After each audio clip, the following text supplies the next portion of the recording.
1000-এরও বেশি লক্ষ্যবস্তুতে হামলা, কয়েকশো প্রাণহানি আর চারদিকে ধ্বংসস্তূপ।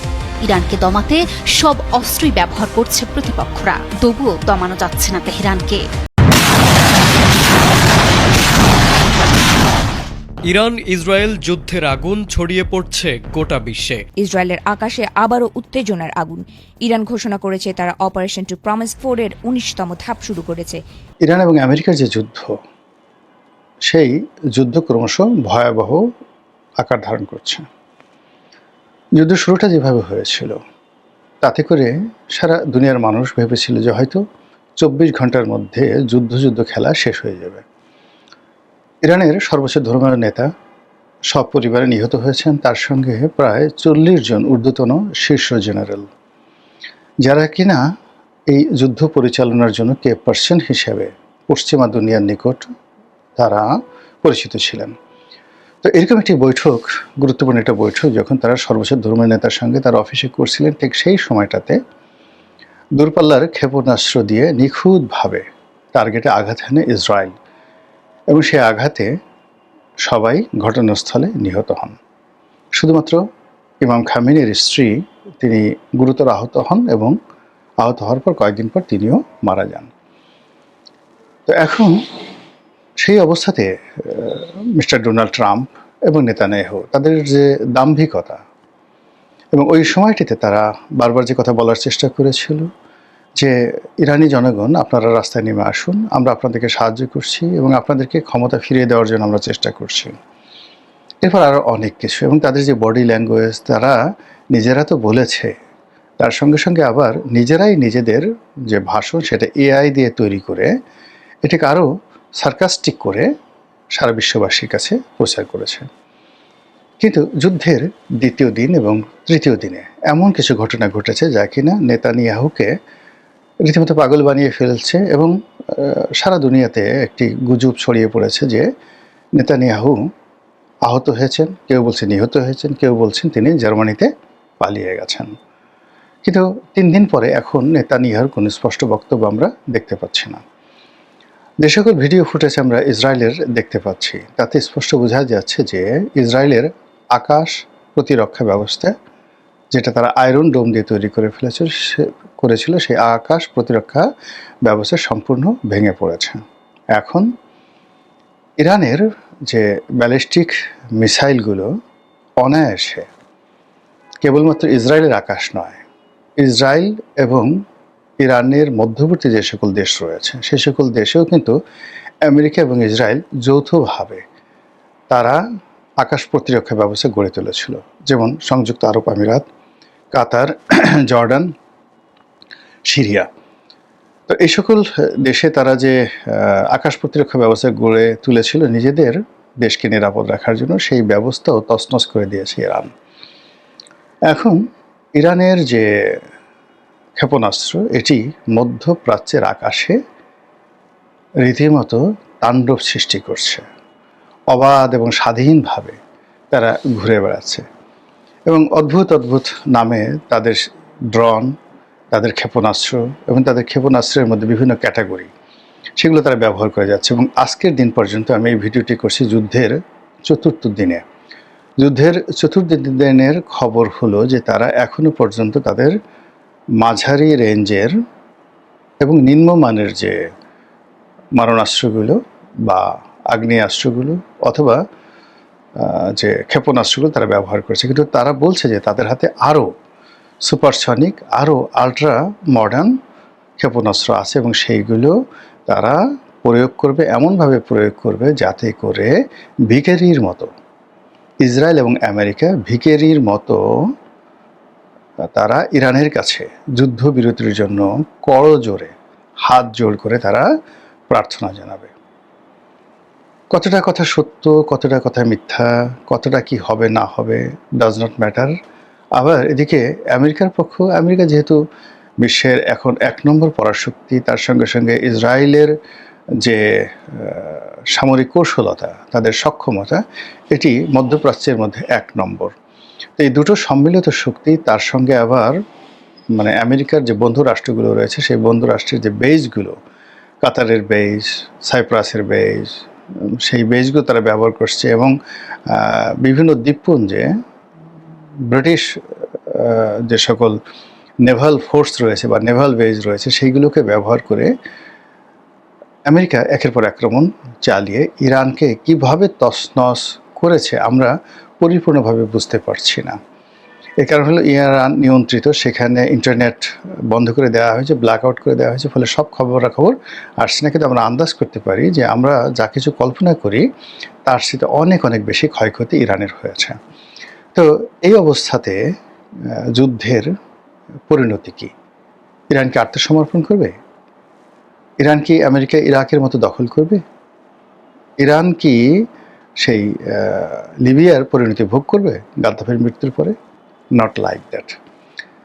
ইরান তার যে পর্বতমালা রয়েছে, ইরানের চারিদিকে ঘিরে যে পর্বতমালা রয়েছে এবং সেখানে যে সকল মরুভূমি রয়েছে, মরুভূমির সঙ্গে সঙ্গে বরফ আচ্ছাদিত যে সকল অঞ্চল রয়েছে, এই অঞ্চল প্রাকৃতিকভাবে ইরানকে দুর্ভেদ্য করে তুলেছে।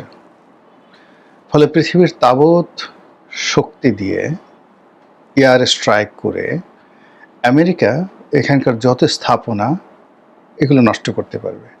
এমনকি পারমাণবিক বোমা নিক্ষেপ করে এখানের বহু মানুষকে তারা মেরে ফেলতে পারবে, সভ্যতার চাকা মানে উল্টো দিকে ঘুরিয়ে দিতে পারবে। কিন্তু স্থল অভিযান করে, মানে এখানে স্থল অভিযান করতে হলে অ্যাটলিস্ট 10 লাখ সৈন্যের উপস্থিতি লাগবে। কিন্তু এই 10 লাখ সৈন্য নিয়ে তারা সেই ইরান দখল করবে, তাদের পাপেট সরকার বসাবে বা নিজেরা সেখানে কর্তৃত্ব প্রতিষ্ঠা করবে, এটা সুয়ের পেছন দিয়ে উট ঢোকার মতো ঘটনা।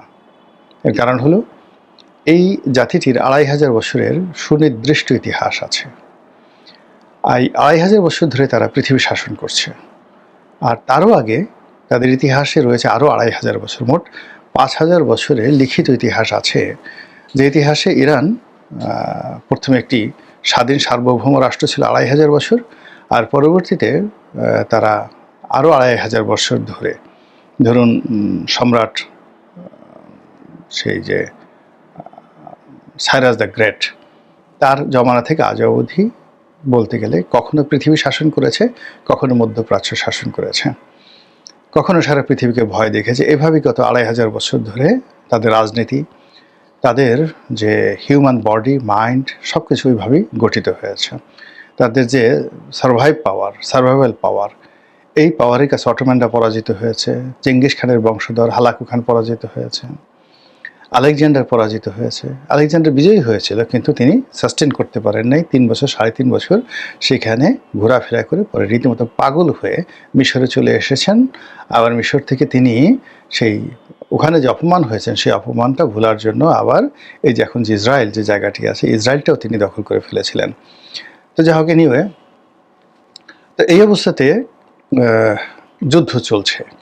কিন্তু আমরা যেটা দেখতে পাচ্ছি বাংলাদেশের সামাজিক মাধ্যমে, গণমাধ্যমে, এমনকি আমেরিকান যে গণমাধ্যমে, সেটা হলো ইরান ছাড় দিচ্ছে না, ইরান হতাশ হচ্ছে না, ইরানের চেইন অফ কমান্ড ভাঙেনি, বরং পুরনো নেতৃত্বের জায়গাতে যে নতুন নেতৃত্ব এসছে, এই নতুন নেতৃত্ব আরও দৃঢ়, আরও কৌশলী, আরও সাহসী এবং টেকনিক্যালি সাউন্ড। আগের যে নেতৃত্ব ছিল ইমাম খামেনির নেতৃত্বে, তারা ধীর স্থির ছিলেন এবং তারা আমেরিকার সঙ্গে, পশ্চিমাদের সঙ্গে একটা নেগোসিয়েশন করার, যাকে বলা হয় চিন্তা ভাবনা, সবসময় রেখে, বিকল্প রেখে তারপর তারা অন্য কথা চিন্তা করতেন। যেমন ধরুন ইমাম খামেনি যে বৈঠকটি করেছিলেন, এই বৈঠকটি যখন হচ্ছিল তখন তার মনে কোনো চিন্তা আসেনি। এর কারণ হলো যে একটা নেগোসিয়েশনের জন্য ব্রুনাইয়ের নেতৃত্বে, ব্রুনাইয়ের পররাষ্ট্র মন্ত্রীর নেতৃত্বে একটা বৈঠক হচ্ছিল। সেখানে সব আলাপ আলোচনা ইতিবাচক হচ্ছিল এবং এই আলাপ আলোচনাকে চলমান রেখে আমেরিকা এবং ইসরায়েল মুনাফিকি করে, বেইমানি করে, বিশ্বাসঘাতকতা করে একেবারে অতর্কিত হামলা চালিয়ে এই দুর্ঘটনাটা ঘটায়।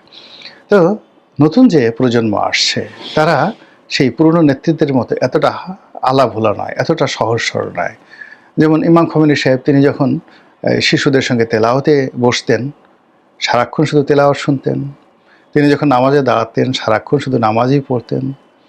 তো তিনি যখন সেই অভ্যাগতদের সঙ্গে আলাপ আলোচনা করতেন সারাক্ষণ তাকে নিয়ে ব্যস্ত থাকতেন। অর্থাৎ অনেকটা আধ্যাত্মিক টাইপের মানুষ, বাউল টাইপের মানুষ। যখন যে পরিবেশ সেই পরিবেশে নিজেকে বিলিয়ে দিতেন। কিন্তু নতুনরা সেরকম না, তারা পার সেকেন্ডকে ন্যানো সেকেন্ড বানিয়ে তারপরে তারা চিন্তা করছে কি হবে না হবে। এবং এই গত 4 দিনে এই নতুন নেতৃত্ব যেভাবে যুদ্ধ পরিচালনা করছে তাতে করে আমেরিকা এবং ইসরায়েলের মধ্যে কান্নার রোল পড়ে গেছে। পুরো মধ্যপ্রাচ্যে হাহাকার তৈরি হয়েছে এবং সমস্ত মধ্যপ্রাচ্যে আমেরিকার যারা বন্ধু রাষ্ট্র রয়েছে তারা বলার চেষ্টা করছে এবং বলে ফেলছে যে আমাদের ভূমি ব্যবহার করে কোনো মার্কিন যুদ্ধ বিমান রিফুয়েলিং করতে পারবে না, এখান থেকে তাদের সামরিক ঘাঁটি ব্যবহার করে কোনো আক্রমণ পরিচালনা করা যাবে না। এবং ইতিমধ্যে স্পেন সরাসরি নিষেধ করে দিয়েছে আমেরিকাকে। এবং স্পেন শুধু তাই না, স্পেনকে আমেরিকা বলেছে যে আমরা তোমাদের বিরুদ্ধে বাণিজ্য নিষেধাজ্ঞা দেব। স্পেন বলেছে দাও, তোমাদের যা ইচ্ছা তাই দাও, তোমাদের বাণিজ্য নিষেধাজ্ঞা মোকাবেলা করে কিভাবে চলতে হয় ওটা আমাদের জানা আছে। আর এই যুদ্ধের যে এই যে মোড় পরিবর্তন করে ফেলেছে নতুন নেতৃত্ব, তারা ঠিক মরিয়া হয়ে মরণ কামড় দিয়ে মধ্যপ্রাচ্যে আমেরিকার যে সকল দালাল রয়েছে, দালাল রাষ্ট্র রয়েছে, তাদের বিত্তবিলাস ভবন রয়েছে, প্রাসাদ এবং হরমুরাজি রয়েছে, সব জায়গাতে পাগলের মতো তারা আক্রমণ করে যাচ্ছে, তছনছ করে ফেলছে। এবং এভাবে যদি চলতে থাকে আগামী 1 সপ্তাহ যদি এভাবে চলতে থাকে, দুবাই থাকবে না, শারজা থাকবে না, আবুধাবি থাকবে না, রিয়াদের দাপট থাকবে না। এমনকি ইরান যেটা বলছে যে আমরা যদি জানি যে ডোনাল্ড ট্রাম্পকে বাদশাহ সালমানের পুত্র মোহাম্মদ বিন সালমান যুবরাজ তিনি প্ররোচিত করে ইরান আক্রমণ করতে বাধ্য করেছেন, তাহলে ওর কলিজা আমরা খেয়ে ফেলব। Can you imagine? এবং ইতিমধ্যে রিয়াদ মানে সৌদি আরবের রাজধানী রিয়াদে হামলা হয়েছে। ইরানের আক্রমণে সৌদি আরবের সবচেয়ে বড় তেল ক্ষেত্র, একমাত্র রাষ্ট্রীয় তেল ক্ষেত্র সৌদি আরামকো কোম্পানিতে হামলা হয়েছে, দাউ দাউ করে জ্বলছে সমস্ত প্রোডাকশন, সেখানে তেলের যত প্রোডাকশন সব বন্ধ রয়েছে। কাতারে যে আক্রমণ হয়েছে সেই আক্রমণের ফলে কাতার তাদের যে এলএনজি থেকে শুরু করে অন্যান্য যে সকল পেট্রোলিয়ামজাত পণ্য রয়েছে সব বন্ধ রেখেছে। ফলে বিশ্বের তেলের বাজার মানে রীতিমতো পাগলা ঘোড়ার মতো ছুটছে। আর হরমুজ প্রণালীতে যা কিছু হচ্ছে এগুলো নিয়ে আলাদা একটা ভিডিওতে করব।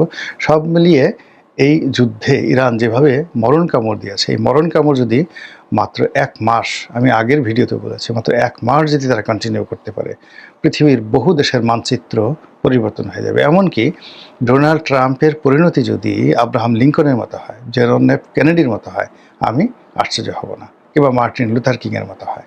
মহান আল্লাহ আমাদের সবাইকে হেদায়েত দান করুন এবং হেফাজত করুন। আসসালামু আলাইকুম রহমতুল্লাহি ওয়া বারাকাতুহু।